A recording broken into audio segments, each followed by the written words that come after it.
මෙන්න මොකද්ද ඔයා කියන්නේ? ආරිස් මොකද්ද කියන්නේ? ඈ මොකද්ද කියන්නේ? කෙන්ද්‍රී ගගා දැන් මොකද්ද කියන්නේ? අත ගන්න ඕනද? අත ගන්න ඕන.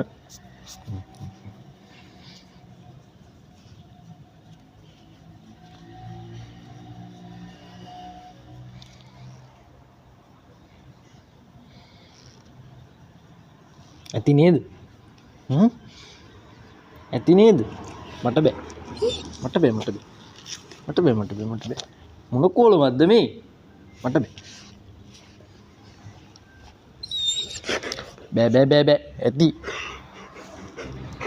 ඇති අනේ.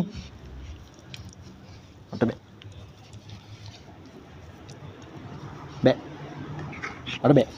බෑ. බෑ කිව්වනේ. ඇති ඉතින් නැගිටින්න ආරිස් නැගිටින්න. මොකද්ද කියන්නේ? මට බෑ. වැඩ තියෙනවා. මේ මොකද මේ? වැඩ තියෙනවා කිව්වහම ආව අත ගගා ඉන්න නෙමෙයි මම මෙතෙන්ට ආවේ. ඇති